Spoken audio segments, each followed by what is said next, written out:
Be careful where you clean. This floor costs more than your entire life. Clara Collins's voice cut through the marble lobby like a knife through silk. 26 years old.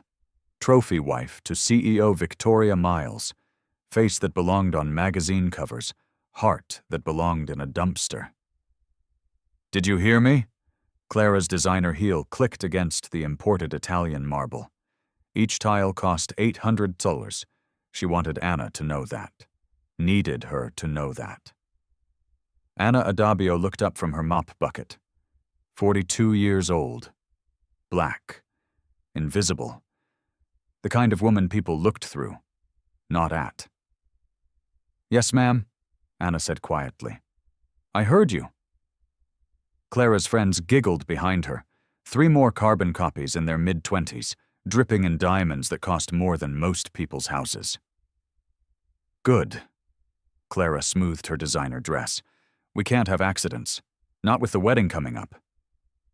What Clara did next, what she handed Anna with that cruel, practiced smile, would expose everything. A 15-year cover-up. A stolen legacy. The systematic destruction of a woman who'd once changed thousands of lives. Comment where you're listening from. Subscribe to channel. Anna Adabio learned early that invisible women survive longer. Keep your head down. Don't make eye contact. Clean what they tell you to clean. Walk the long way to avoid the executives during lunch. Never, ever remind them that you're human.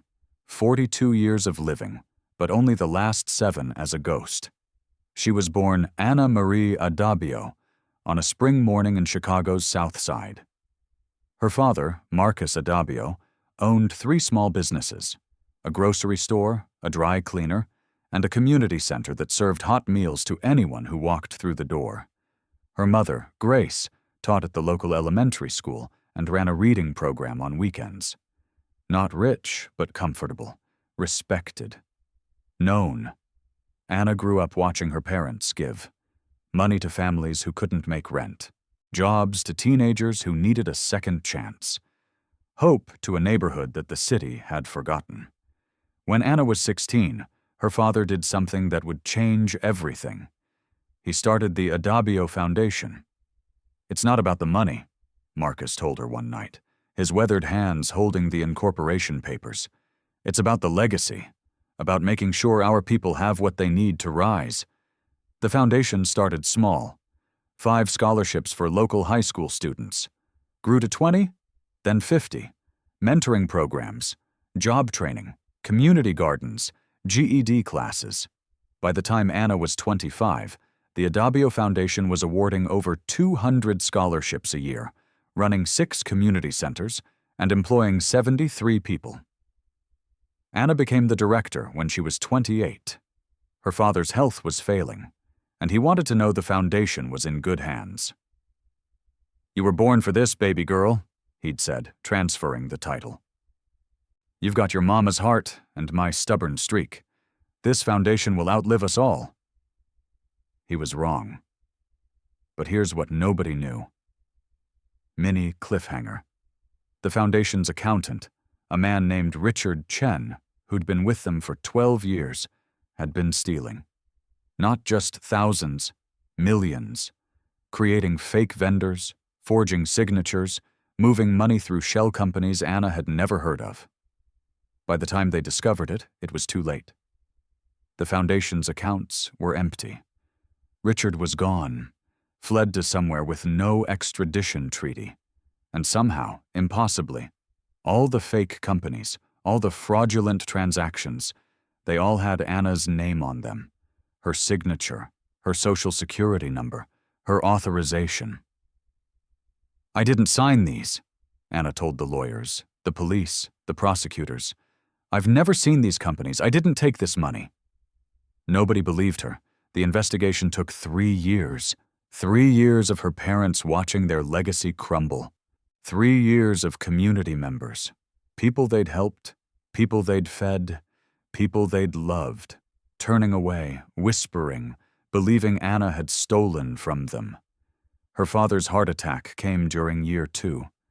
He died believing his daughter had destroyed everything he'd built. Her mother lasted another 6 months. Cancer that had been in remission came back with a vengeance. Or maybe it was just grief. Anna would never know. By the time the investigation concluded, no charges filed, insufficient evidence, case closed. Anna had nothing left. No parents, no foundation, no money, no reputation, just debt. Mountains of debt from lawyers and accountants and investigators trying to prove her innocence.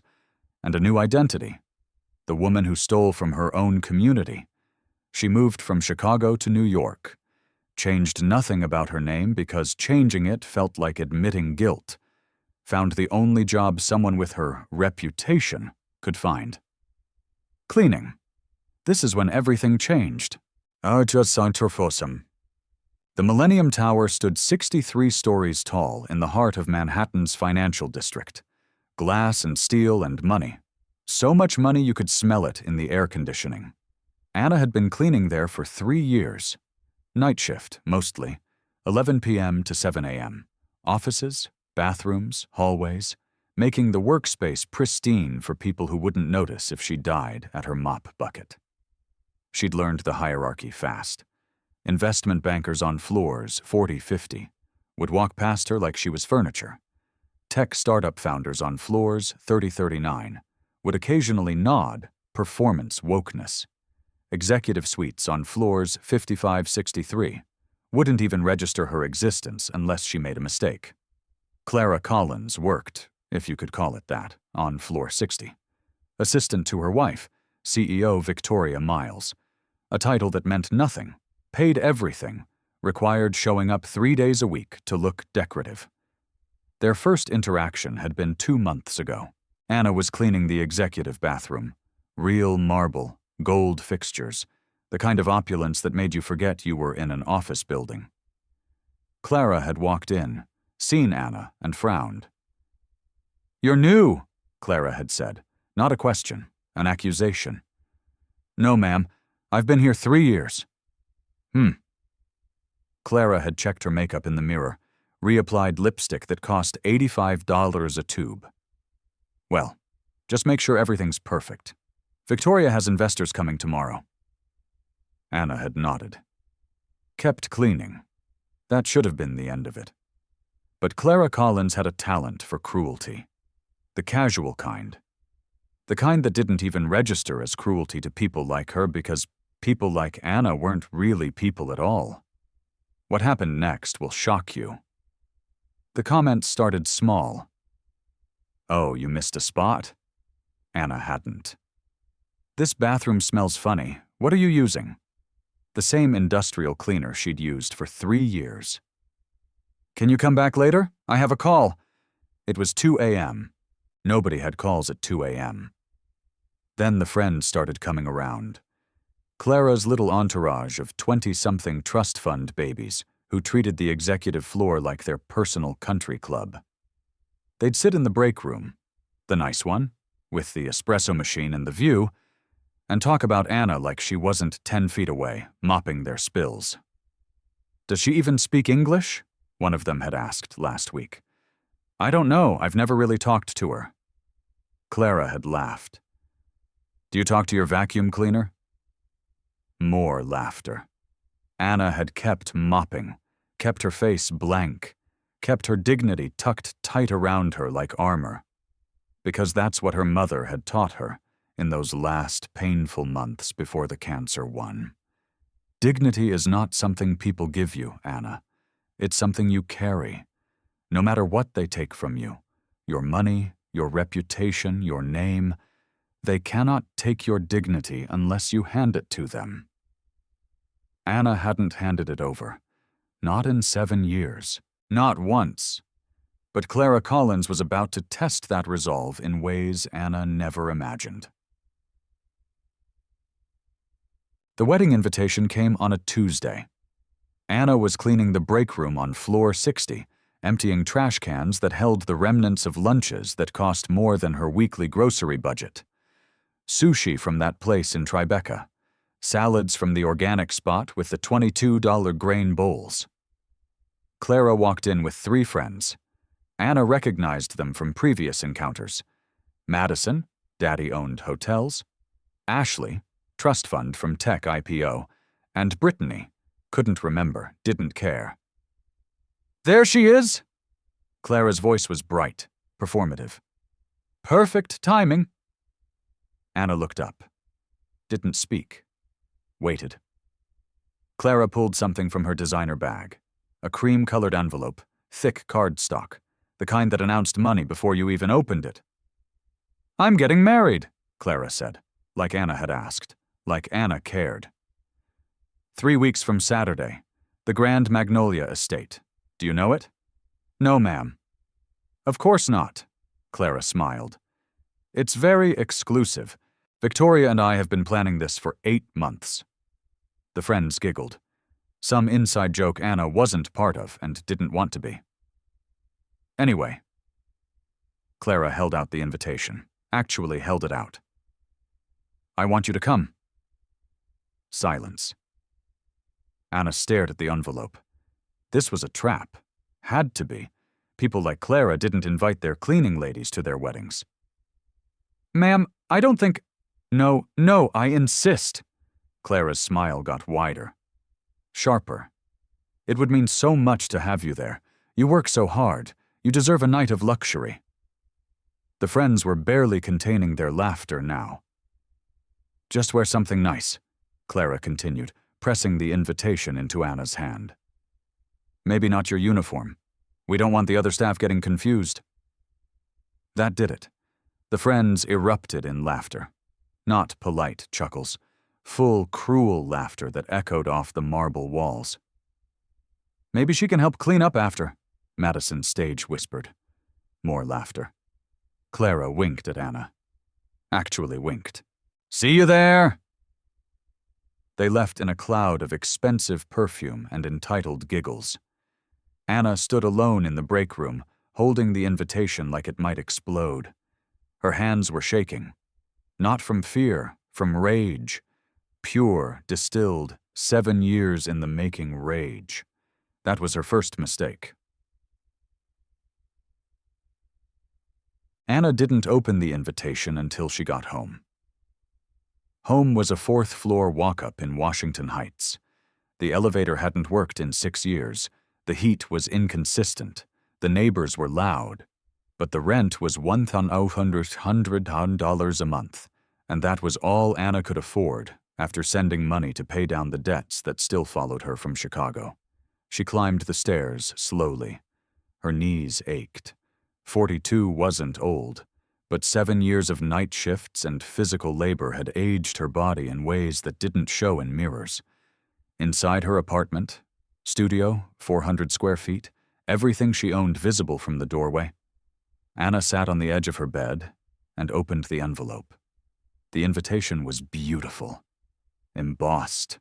Gold leaf. Font that probably had a French name. "Clara Collins and Victoria Miles request the honor of your presence, Grand Magnolia Estate black tie, 3 weeks from Saturday, 7 p.m. Black tie?" Anna laughed. Actually laughed. The sound bitter and broken in the quiet apartment. Black tie. Clara knew damn well Anna didn't own anything that qualified as black tie. Knew she couldn't afford it. Knew this invitation was a joke designed to humiliate. Show up in her Sunday church dress, the only nice thing she owned, and become entertainment for Clara's wealthy friends. Or don't show up and prove she knew her place. Either way, Clara won. Anna set the invitation on her tiny kitchen counter, looked around her apartment, at the second-hand furniture, the clothes hanging in the closet that barely qualified as a closet, the photos on the wall, the only things of value she still owned. Her parents, young, smiling, standing in front of the first Adabio Foundation Community Center. 1998, before everything fell apart. Another photo. Anna at 28, accepting some award for community service, wearing a dress that had cost $400, surrounded by people who respected her, loved her, believed in her. She looked like a different person, confident, powerful, seen. They have no idea who I really am, Anna whispered to the empty apartment. The photographs didn't answer. But somewhere in Anna's chest, something shifted. Something that had been buried under 7 years of survival and silence and invisible labor. Pride. Not the destructive kind. The kind her mother had carried. The kind that said, I am worth more than your cruelty. I am more than you will ever see. Anna picked up her phone, scrolled to a contact she hadn't called in 2 years. Janet Morrison. Fashion designer. Best friend from college. The only person from Anna's old life who'd never stopped believing her. The phone rang 3 times. Anna? Oh my God, Anna? Is that really you? Hey, Janet. Anna's voice cracked. I need your help. What happened next will change everything. Janet Morrison lived in a renovated brownstone in Brooklyn, the kind of place that had been purchased for $200,000 in the 90s and was now worth $3.5 million. She'd built her fashion business from the ground up, started with custom alterations, grew to designing for private clients, now had 3 boutiques and a waiting list that stretched 6 months. She'd offered Anna money during the investigation, offered a job, offered a place to stay. Anna had refused it all. Pride, maybe, or shame, or the bone-deep certainty that accepting help meant admitting she couldn't survive on her own. But this was different. This wasn't about survival. This was about showing Clara Collins and everyone like her that Anna Adabio wasn't invisible, wasn't powerless, wasn't less than. Janet opened her door wearing paint-splattered overalls and a smile that could light up a stadium. Get in here. She pulled Anna into a hug that smelled like jasmine and expensive coffee. 7 years and you look exactly the same. I look tired. Tired is just another word for seasoned. Janet pulled back, held Anna at arm's length. Now tell me everything, and I mean everything. They sat in Janet's kitchen. White marble counters, professional-grade appliances, the kind of space Anna used to have in a different life. And Anna told her. The invitation. Clara's cruelty. The trap. She wants me to be entertainment, Anna said. Show up looking out of place. Let her friends laugh. Prove I know my place. Janet's expression had gone from sympathetic to calculating. She stood up, started pacing. When is this wedding? 3 weeks from Saturday. Black tie? Yes. Grand Magnolia Estate. I know the venue. Did a dress for a bride there last year. Old money. Real old money. Janet stopped pacing, looked at Anna with an intensity that was almost frightening. Do you want to go? Anna hesitated. Did she? I don't know. Maybe I should just ignore it. That's what she wants, Janet said. She wants you to know your place. Stay quiet. Stay invisible. She sat back down, took Anna's hands. But you're not invisible, Anna. You never were. The Adabio Foundation changed thousands of lives. Your parents were heroes. You were a hero. That's over. It's not over until you say it's over. Janet squeezed her hands. And I think showing up to that wedding, looking like the queen you actually are, might be the most revolutionary thing you've done in 7 years. Anna felt something in her chest. Hope, maybe, or terror, or both. I can't afford a dress. I'm not talking about a dress. Janet stood up, started pulling Anna toward her design studio. I'm talking about a statement. I'm talking about walking into that venue and reminding every person there that they don't know shit about who's serving their champagne or cleaning their floors. She opened the studio door. Fabric everywhere. Sketches pinned to walls. 3 mannequins wearing dresses that belonged in museums. I'm talking about making Clara Collins realize she just made the biggest mistake of her privileged life. Janet grabbed a sketch pad, started drawing with quick, confident strokes. "We have 3 weeks. That's enough time to create something they'll never forget." Anna watched the sketch take shape. A dress, not just any dress. A gown. Simple lines. Elegant. Powerful. The kind of dress that didn't scream for attention because it didn't need to. The kind of dress that made people stop and stare and wonder who you were. "Janet, I can't let you—" "You're not letting me do anything. I'm doing this because you're my friend. Because what they did to you was bullshit. Because your parents would have done the same for me." Janet looked up from her sketch. "And because I'm tired of watching you disappear." Anna felt tears burning behind her eyes. Couldn't speak, could only nod. "Good." Janet went back to sketching. "Now, let me tell you what we're going to do. Comment where you're listening from. Have you ever been underestimated?"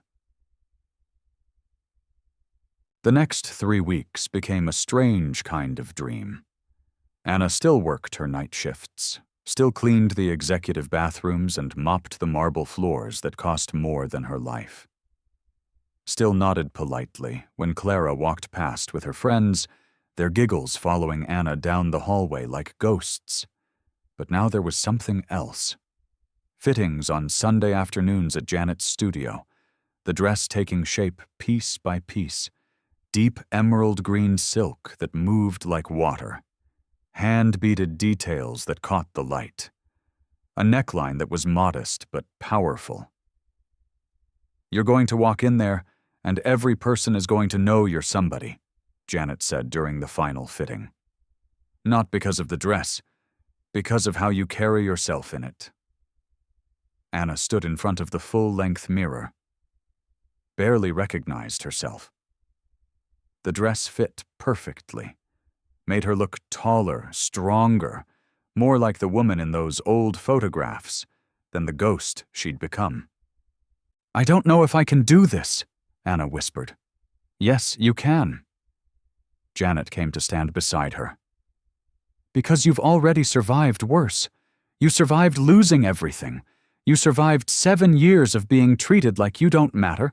You survived their cruelty and their judgment and their erasure." She met Anna's eyes in the mirror. "Walking into a wedding in a beautiful dress? That's the easy part."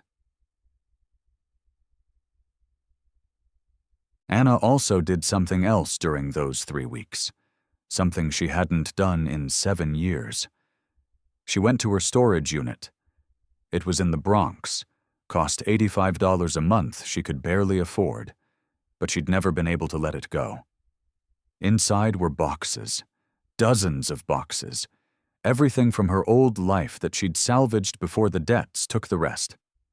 She found what she was looking for in the third box, a wooden chest, hand-carved. Her father had made it when Anna was 12, taught her how to sand the wood, how to oil it, how to make something beautiful with your own hands.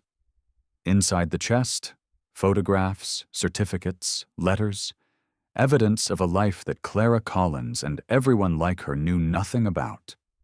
Anna sat on the floor of the storage unit, surrounded by boxes, and went through them one by one. Photo: Anna, at 19, standing next to her father at the ribbon cutting for the second community center. Certificate: Anna Adabio, founder and director, Adabio Foundation. Letter: Dear Ms. Adabio, I wanted to thank you for the scholarship. I'm the first person in my family to go to college. Your foundation changed my life. There were hundreds of letters like that. Hundreds of lives changed. Thousands of people helped. All of it forgotten. Buried. Erased by scandal and lies and money stolen in her name. Anna carefully packed the most important items into her bag. The certificate, a few photos, a letter from the mayor of Chicago thanking the foundation for its service to the community. Evidence, not for a court, for something else, for herself. This is when everything changed. The night before the wedding, Anna couldn't sleep. She lay in her narrow bed, staring at the ceiling, listening to the sounds of the city that never really slept.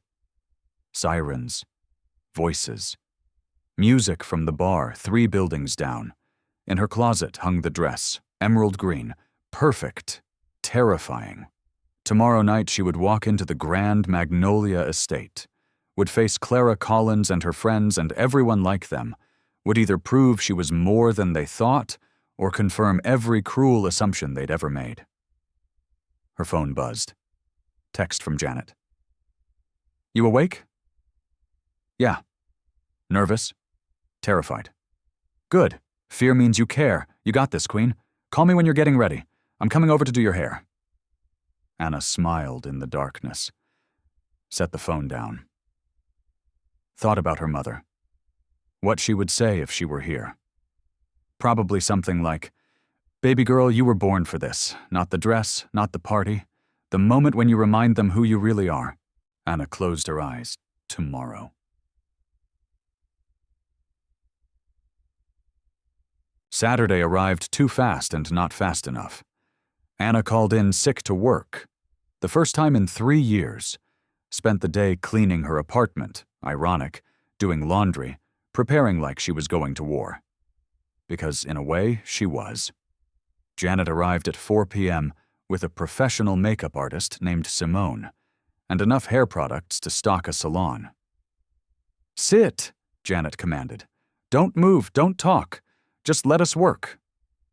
3 hours later, Anna stood in front of her bathroom mirror, the same mirror where she'd watched herself disappear over 7 years, and didn't recognize the woman staring back. Hair swept into an elegant updo, makeup subtle but perfect, the dress catching the fading daylight from her single window. She looked like herself again. Not the 28-year-old foundation director. Something different, something stronger, someone who'd survived the worst and come out whole. "Oh, Anna." Janet's voice was thick with emotion. "Your mama would be so proud." Anna touched the necklace at her throat. The only piece of jewelry she'd kept through everything. Her mother's. Simple gold chain with a small cross. "Thank you," Anna whispered, "for all of this." "Don't thank me yet." Janet handed her a clutch purse. "Thank me after you walk in there and blow their minds." The car service arrived at 6:30. Another gift from Janet, though she'd disguised it as something else. "You can't take the subway in that dress. Let me handle it." Anna climbed into the black town car, the dress pooling around her like water. The driver glanced in the rearview mirror. "Grand Magnolia Estate?" "Yes." "Big wedding there tonight. You know the couple?" Anna almost laughed. You could say that. The drive took 45 minutes. Through Manhattan, across the bridge, into the kind of neighborhood where houses had names instead of numbers. The Grand Magnolia Estate sat on 20 acres of manicured grounds, white columns, sweeping staircases, gardens that probably employed a dozen people year-round. Old money. The kind that didn't need to prove itself. The kind that would look at Anna, at who she appeared to be, at the color of her skin, at the assumptions they'd make, and write her off in seconds. The car pulled up to the entrance. A valet opened Anna's door. She stepped out, and every person within eyesight turned to stare. What happened next will shock you. Anna had forgotten what it felt like to be seen. Not looked at, not glanced at. Seen.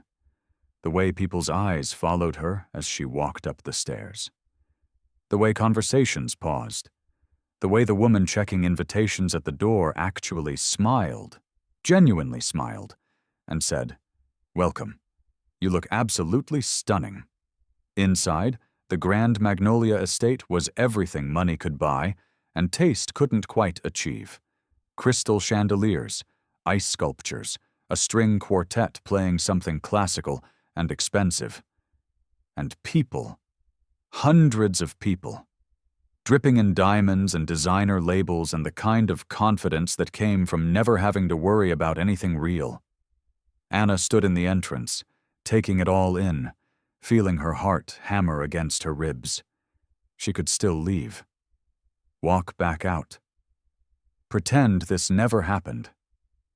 Then she saw Clara, standing with a group of friends, Madison, Ashley, Brittany, plus others Anna didn't recognize. All of them in expensive dresses. All of them beautiful. All of them laughing about something. Clara turned, saw Anna. Her face did something complicated. Confusion, then recognition, then something close to panic. She said something to her friends. They all turned to look. Anna lifted her chin, walked forward. Every eye in the room followed her. Clara broke away from her group, moved to intercept Anna halfway across the room. Her smile was fixed.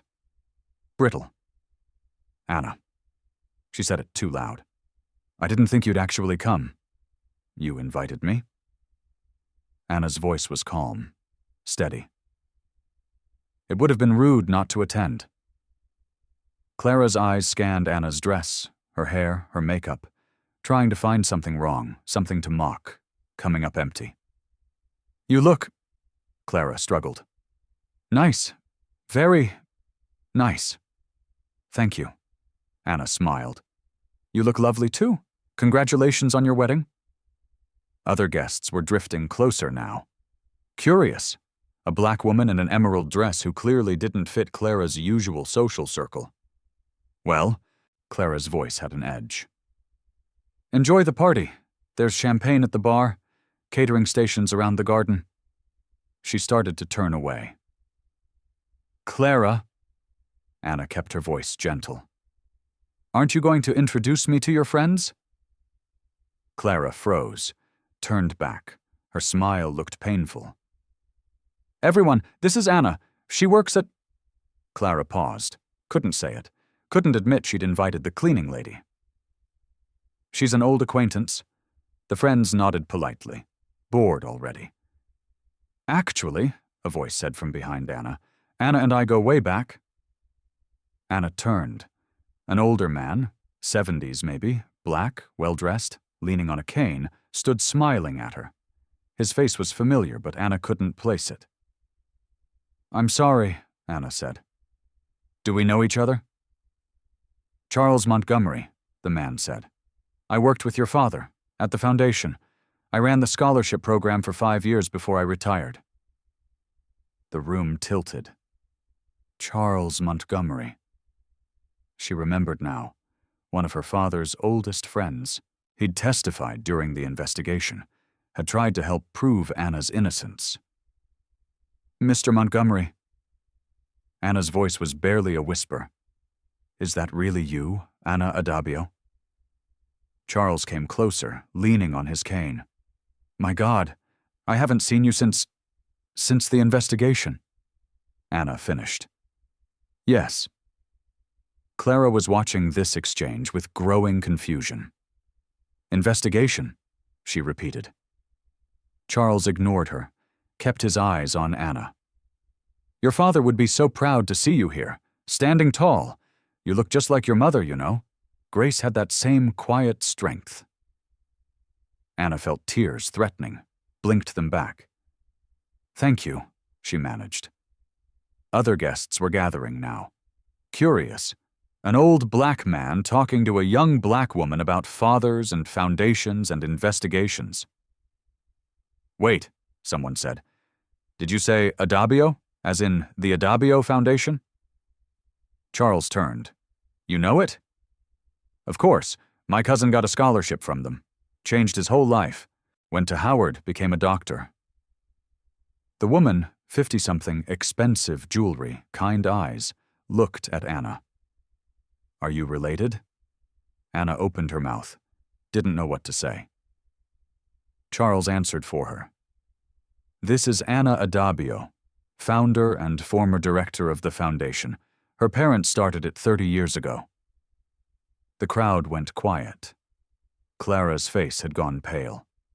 Wait, you ran a foundation? You're a cleaning lady, Anna finished. Yes, I clean your office building. I've been cleaning it for 3 years. She turned to face the growing crowd of guests, all of them staring, all of them reassessing, trying to fit this new information into their assumptions about who belonged where. My family started the Adabio Foundation in Chicago in 1992, Anna said. Her voice was steady, clear. We gave out scholarships, ran community centers, helped thousands of people. She paused.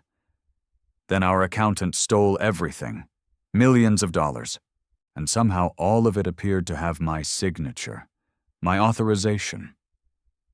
Murmurs through the crowd. The investigation cleared me, eventually, but by then my parents were dead. The foundation was gone, and I had nothing left except debt and a reputation as the woman who stole from her own community. Anna looked at Clara, really looked at her. So I moved to New York, changed nothing about my name because changing it felt like admitting guilt, and I found the only work I could find with my reputation. I clean your floors, Anna continued. I empty your trash. I make your workspace beautiful so you can come in every morning and never think about who makes that possible. The crowd was dead silent now. And you invited me here as a joke, Anna said to Clara, as entertainment, to watch me show up in something inappropriate and prove that I know my place. Clara's mouth opened, closed. No words came. Anna reached into her clutch, pulled out a photograph, the one of her at 28, accepting an award for community service, handed it to the woman who'd mentioned her cousin. That's me, Anna said. 15 years ago, before I lost everything. The woman looked at the photo, looked at Anna. Her eyes filled with tears. My cousin talked about you, she said softly. He said you changed his life. Anna pulled out another photo, her father standing in front of the first community center, handed it to Charles. I remember this day, Charles said. His voice was thick. Your father was so proud. He knew this was just the beginning. More people were gathering. Anna pulled out the certificate, founder and director, Adabio Foundation, started passing it around. Clara stood frozen. Her friends had backed away. The crowd's attention had shifted completely away from the bride and onto Anna. I didn't come here for revenge, Anna said. Her voice carried across the now silent room. I came because you invited me, and because I wanted to remind myself of something my mother told me before she died. She looked at Clara. She said dignity is not about money or position or titles. It's about who you are when nobody is watching. It's about what you carry inside yourself that nobody can take away. Anna picked up the photograph from the woman, the certificate from Charles. Put them back in her clutch. You looked at me and saw a cleaning lady, someone invisible, someone whose entire life was worth less than your marble floor. She took a step toward Clara. But I looked at you and saw someone who has everything except what matters. You have money, but no purpose, status, but no legacy, a beautiful wedding with hundreds of guests, and not one of them looks at you the way my community looked at my parents. Clara's eyes were wet now, mascara starting to run. Shame, Anna said softly. All this money, can't buy class. Then Anna turned and walked towards the door. The crowd parted for her like the Red Sea. Charles called after her. Anna, wait! But she didn't wait, didn't run, just walked with her head high and her mother's necklace gleaming at her throat. Behind her, she heard it start. A single person clapping. Then another. Then more. By the time Anna reached the door, the entire room was applauding. She didn't turn around, didn't acknowledge it, just walked out into the cool evening air. The valet brought her car. She climbed in. The driver looked at her in the rearview mirror. Short party, he said. I said what I came to say.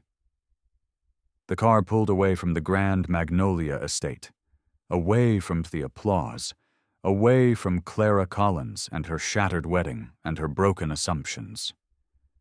Anna looked back once. Through the window she could see chaos. Clara running toward a side exit, guests gathering in groups, talking, the wedding planner looking panicked. Anna smiled. Not because she'd destroyed Clara's perfect day, because for the first time in 7 years, she'd been seen. Share this story. Drop your experience in the comments. The next morning, Anna's phone wouldn't stop ringing. Charles Montgomery, the woman whose cousin got the scholarship, 3 other guests from the wedding, all of them wanting to talk, to help, to offer something. Janet called at noon. "I saw the video," she said. "What video?" "Someone recorded your speech, posted it on TikTok. It has 2 million views." Anna sat up in bed. "What?" "You're viral, babe. Cleaning lady reveals she founded major charity. People are sharing it everywhere." Anna pulled up TikTok on her phone, found the video immediately. There she was, in the emerald dress, telling her story. The camera had been shaky, someone filming on their phone from the crowd, but the audio was clear. The comments were overwhelming. "This made me cry." I would have done the same thing. The way she carried herself, that's dignity. Someone find this woman and give her everything she deserves. More calls. A reporter from the New York Times wanting an interview. A producer from a morning show. Someone from a podcast about social justice. Anna ignored most of them, but she answered when Charles Montgomery called again. "I've been making calls," he said without preamble. "Talking to people, old board members from the foundation, community leaders, people who remember what your family did." "Mr. Montgomery." "We want to restart it," Charles said. "The Adabio Foundation. I've got commitments for $500,000 in seed funding. 3 major donors who remember your parents. They want to see the foundation rise again." Anna couldn't speak.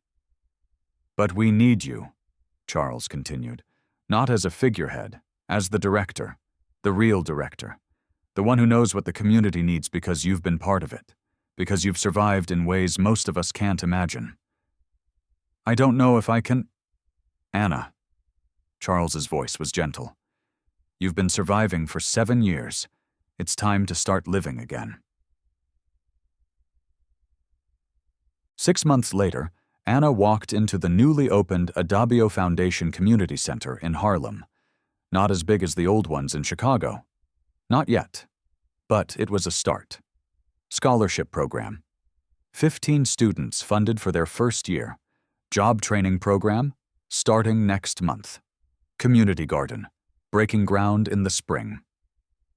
Anna stood in the main room, fresh paint, donated furniture, everything still smelling new, and felt something she hadn't felt in years. Purpose. Her phone buzzed. Text from an unknown number. "I saw what you're doing. The foundation. I wanted you to know I'm sorry. Clara." Anna stared at the message for a long moment, then deleted it. Some apologies came too late. Some people you forgave not because they deserved it, but because carrying the anger took up space you needed for other things. Clara Collins had taught Anna something important that night at the Grand Magnolia estate. Not that revenge was sweet. It wasn't, really, but that reclaiming yourself, standing in your truth, refusing to stay invisible even when the world wanted you to disappear. That was power no amount of money could buy. Anna put her phone away, walked through the community center, touched the walls that would soon hold photos of scholarship recipients, the kitchen that would serve hot meals, the classroom where they'd teach GED courses. Janet appeared in the doorway. "Ready for the ribbon cutting?" "Almost." Anna picked up a framed photograph she'd brought from storage. Her parents, young, smiling, standing in front of that first community center in 1992. She hung it on the wall. "Now I'm ready." Outside, a small crowd had gathered. Former scholarship recipients, community members, Charles Montgomery with his cane, the reporter from the Times who'd written Anna's story, and in the back, wearing a simple dress and sunglasses, someone who looked a lot like Clara Collins. Anna pretended not to see her. The ribbon cutting was simple. A few words from Charles. A speech from Anna that was shorter than anyone expected. My father used to say that legacy isn't about the buildings you build or the money you raise. It's about the lives you touch, the people you help rise when they didn't think they could. She paused. The last 7 years taught me something he never could. That sometimes you have to fall before you can understand how to help others rise. That being invisible shows you who the invisible people really are. That surviving makes you stronger than winning ever could. Anna looked at the crowd. This foundation isn't about me. It never was. It's about every person who's been told they don't matter, who's been looked through instead of at, who's been treated like they're less than because of where they're from, or how much money they make, or what they do for a living. She smiled. We see you. We always have. The crowd applauded. The ribbon was cut. People streamed into the community center. Anna stood outside for a moment, watching them go in. Charles came to stand beside her. Your parents would be proud, he said. I know. You did it, Anna. You survived. And now you're thriving. Anna thought about Clara Collins standing in the back of the crowd, about the marble floors she used to clean, about the 7 years of being invisible. I did more than survive, Anna said. I remembered who I was, and I decided that was enough. Have you ever been underestimated? Drop your story in the comments. 1 year later, the Adabio Foundation had grown beyond Anna's wildest dreams. 3 community centers in New York, scholarship programs serving 80 students, job training that had placed 43 people in careers, a waiting list for services that stretched 6 months. The video from Clara's wedding, now with over 20 million views, had sparked a national conversation about class, dignity, and the invisible labor force that kept America running. Anna had been interviewed by NPR, featured in Time magazine, invited to speak at conferences. She'd said no to most of it. The foundation was the work. The rest was noise. But she said yes to one thing, a documentary about her family's legacy, about the rise and fall and rise again of the Adabio Foundation, about what it means to lose everything and find yourself on the other side. The film premiered at a small theater in Harlem. Anna sat in the back row, watching her life play out on screen. Her parents, the foundation's early days, the investigation, the collapse, the 7 years of cleaning offices, and the wedding. That moment when she'd stood in front of Clara Collins and everyone like her and refused to be invisible anymore. When the credits rolled, the audience stood and applauded.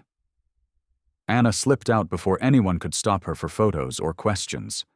Outside, the city hummed with life. People rushing to dinner, street vendors calling out, music from an open window. Anna walked slowly, breathing in the cool evening air. Her phone buzzed. Janet. Where did you go? Everyone wants to talk to you. I'm walking home. Anna, you can afford a car service now. The foundation is funded. You don't have to. I know, Anna said, but I like walking. It reminds me where I came from. She hung up before Janet could argue. Walked through neighborhoods that had once felt dangerous and now just felt like home, past the building where she still lived. Hadn't moved, even though she could afford to now. Past the bodega where she bought her coffee. Past the church where her mother's favorite hymn sometimes drifted through open doors on Sunday mornings. Eventually, Anna found herself at the old apartment building where she'd lived during those 7 years. Stood outside, looking up at the 4th-floor window. Someone else lived there now. Someone else climbed those stairs when the elevator didn't work. Someone else was probably invisible to the people who mattered. Anna hoped they knew what she knew now. That being invisible was temporary. That dignity couldn't be taken. Only given away. That surviving made you stronger than people who'd never had to fight. Her phone buzzed again. Unknown number. Anna almost didn't answer. Hello? Miss Adabio? A young woman's voice. My name is Teresa. I got your scholarship. The Adabio Foundation scholarship. I'm calling because I wanted to say thank you. Anna's throat tightened. You don't have to thank me. I do, though. I'm the first person in my family going to college. My mom cleans houses. My dad does construction. They work so hard, but they couldn't afford to send me to school. The girl's voice cracked. Your scholarship. It changed everything. I'm studying to be a teacher. I want to come back and help kids like me. Kids who think they don't have a shot. Anna closed her eyes. Thought about her father. About all those nights he'd stayed up late, working on grant applications, making phone calls, believing that one scholarship could change everything. You're going to be an amazing teacher, Anna said. And when you're ready, if you want to come work with the foundation, we'll be here. Really? Really? We're always looking for people who remember where they came from. They talked for a few more minutes. Teresa told her about her classes, her dreams, her little sister who wanted to be a doctor. When they hung up, Anna stood on the sidewalk and cried. Not sad tears, not even happy tears. Something else. Relief, maybe, or fulfillment. The feeling of a circle closing, a legacy continuing, her mother's voice in her head. You were born for this, baby girl, not the money, not the recognition, this, helping people rise. Anna wiped her eyes, started walking again, toward home, toward tomorrow, toward a future where she was no longer invisible, no longer defined by her lowest moment, no longer trying to survive, just living, just being, just carrying her dignity like her mother taught her. And that was enough. That was more than enough. That was everything. So let me ask you something. Have you ever felt invisible? Have you ever been in a room where people looked through you instead of at you? Where your entire existence was background noise to their important lives? Have you ever been judged by your current circumstances instead of your full story? Dismissed because of your job title, your neighborhood, your bank account? Have you ever watched someone treat you like you were less than, and known deep in your bones that you were so much more? Anna Adabio felt all of that for 7 years, and she could have stayed invisible, could have accepted Clara Collins's invitation to be entertainment, could have not shown up at all. But she didn't. She walked into that wedding wearing a dress that cost less than the ice sculptures, stood in front of hundreds of wealthy strangers, and reminded every single person there that they didn't know shit about the people they overlooked every day. The cleaning lady who founded a charity that changed thousands of lives. The invisible woman carrying a legacy bigger than their marble floors and their designer labels and their old money combined. That's the thing about invisible people. The ones you ignore. The ones you walk past. The ones you treat like furniture. They're carrying stories you cannot even imagine. Anna's cleaning the office building where Clara works. But she's also rebuilding her foundation, teaching young people that dignity isn't about money, proving that falling doesn't mean failing. Clara's married to a CEO, living in a penthouse, wearing clothes that cost more than most people's rent. But she'll never have what Anna has. Purpose, legacy, the quiet strength that comes from surviving hell and coming out whole. Drop your story in the comments. Have you been underestimated? Overlooked? Treated like you don't matter? Have you ever wanted to show up somewhere and remind them exactly who you are? Share this story, not the sanitized version, the real version, the one about the cleaning lady who used to run a foundation, The one about the trophy wife who tried to humiliate her. The one about a wedding that turned into a reckoning. Because here's what they don't tell you about dignity. It's not about having more. It's about being more. It's not about the clothes you wear or the car you drive or the neighborhood you live in. It's about who you are when nobody's watching, when you're mopping floors at 3 a.m., when you're crying in your tiny apartment, when you're surviving on hope and stubbornness and your mother's wisdom. Ana Adabio learned that the hard way. She lost everything: her parents, her foundation, her reputation, her place in the world, and she gained something nobody could ever take away: herself. The Adabio Foundation is real now. 3 community centers and growing. 80 scholarships this year. Hundreds of lives changed. Clara Collins is still married to her CEO, still living in luxury, still posting perfect photos on Instagram. But she knows. Every time she walks into that office building, past the janitors cleaning the marble floors, she knows. You never really know who's mopping your floor. You never really know whose life you're dismissing with your careless cruelty. You never really know when the invisible woman is actually a queen. Subscribe to channel. Stay just. Stay loud. Stay free. And never, ever let them convince you that where you are now is all you'll ever be. Ana Adabio didn't. Neither should you. Neither.